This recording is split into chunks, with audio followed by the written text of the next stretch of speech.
process, logistics is being worked out, and while Mr. Love Agarwal sits in his AC room and gives us this entire speech about logistics being worked out and some facts and figures about mortality rates, people are dying in this country. It just doesn't seem that the government is serious as they should be, because the health minister comes, smiles and says we have the lowest death ratio across the globe. That is only on the numbers which are being reported. Mr. Health Minister, please explain it to the family members of those who have died because of COVID-19. How low is India's numbers as far as the death is concerned? Okay, I want to move on. I want to focus on Delhi. I'm already standing outside, a hospital here, the Lady Harding Hospital. Just look at that. That board is going to tell you largely the story of the national capital. COVID ICU beds, there are 5 beds, all 5 are in fact filled, 0 vacancy. Red COVID ward, 5 are vacant, orange zone 21, green zone 37. Just look at the demand and supply as far as the COVID-19 beds and other things are concerned across Delhi. It is massive demand with less supply, and the government, which could have possibly planned better, which could have augmented the supply, but that is now being hampered because of lack of oxygen. What would you do to make beds if you don't have oxygen to give to the patients, those who are coming in? Every hour for the last few days, possibly a couple of weeks, hospitals are now coming out sending SOS because the oxygen supply that they have is running out. Oxygen supply is the difference between life and death for patients, those who are suffering from COVID-19, those who require high oxygen flow.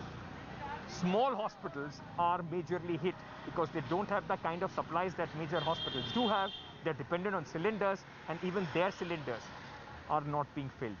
Take a look at this ground report, how small hospitals are hit by this major crisis of the oxygen cylinders not being available. The search for oxygen, everyone is on it. Hapless citizens, ambulances, hospitals, big hospitals. The one element that stands between life and death is still hard to come by in the national capital.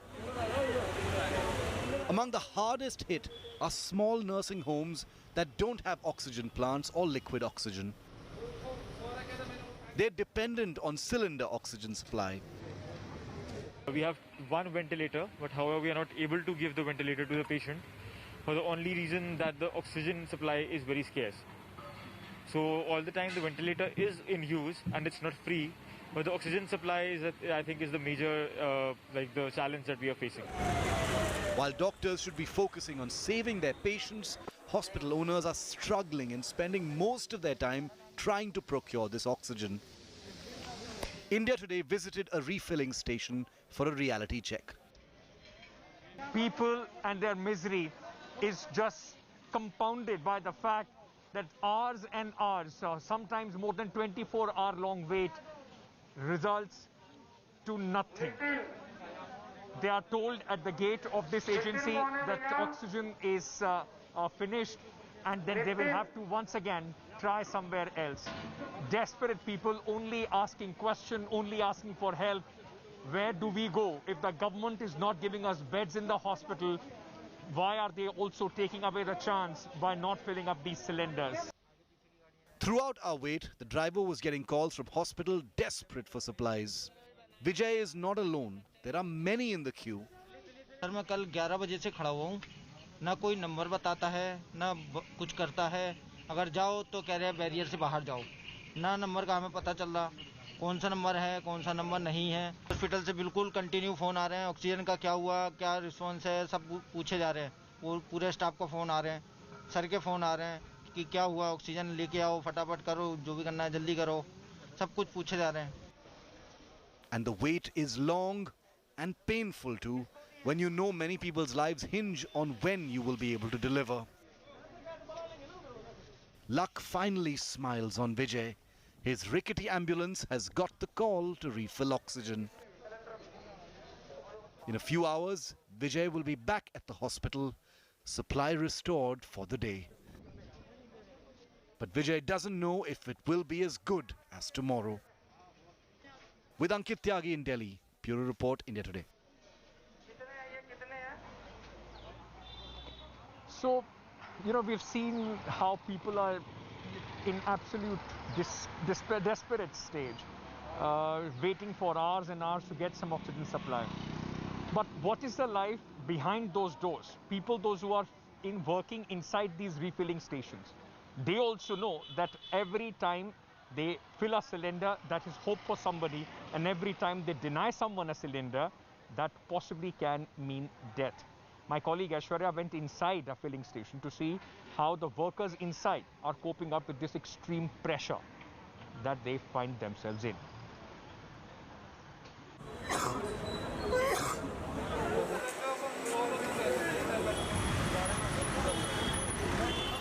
India is a picture of despair at the moment. People are praying within hospital premises, serpentine queues at oxygen refilling plants. But despite the despair, there are COVID warriors who are giving their 100% to save lives.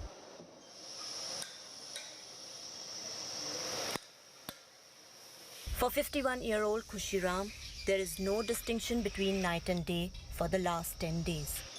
He wakes up early morning to fill cylinders for ambulances and medical use. Later, he helps individuals who come with empty cylinders. पहले अपने वो दूसरे काम में use होती, वैसे medical में जाती, वैसे लगती मरीजों के लाने, इतनी फालतू नहीं थी. जो हमारी वैसे सप्लाई तो बंद हो गई, अब मेडिकल लगा चल रहा केवल एम्बुलेंसों के लाने. Khushiram is a native of Madhya Pradesh and has been staying on the premise because work cannot stop. कभी नहीं सोचा था कि हवाई ऐसी इतनी कीमतदार हो जाएगी कि ऐसी हो जाएगी. क्या होगा आगे का कोई पता नहीं, अब भी पता नहीं आगे का कोई. दुख तो लगता है मगर करूं क्या, जितना उपाय है उतना कर रहे. Life is also tough for those who are working at these refilling plants. Most of them have been working for 20 hours straight so that they can meet the demand. A lot of them have been working in the industry for the past 15 years, but they have said they have never seen something like this. This is unprecedented crisis. A lot of them, in fact, have left their homes and they have started staying in these premises because they have to work continuously for 20 hours. The demand is such. They understand the duty they have on their shoulders. A lot of them working tell India Today that if they don't do their job, they understand someone's life will be lost. 35-year-old Pradeep Kumar hasn't seen his children for the past 1 year. A native of Chhattisgarh, he was supposed to meet his family in January this year, but the second wave changed everything. For Pradeep and Khushiram, life has taken an unusual turn. Day in, day out, they try to fill oxygen cylinders in the hope that their work will save someone's life. They are our unsung COVID warriors. With Aishwarya Paliwal, Bureau Report, India Today. The High Court's coming to the rescue, or maybe the lack of word. I can't use rescue, but at least hearing the massive grievances of the citizens, those who have been left to fend for themselves. Fight every individual right now, fighting a lonely battle to try and make sure that they survive, and so do their loved ones. The governments, ladies and gentlemen, seems to have completely failed us. Quick break at this moment. On the other side, we'll shift focus to stories which are in fact coming in from Uttar Pradesh, from Rajasthan. We'll also get you reports on the oxygen train. A power packed next half hour also here on India Today. Stay tuned.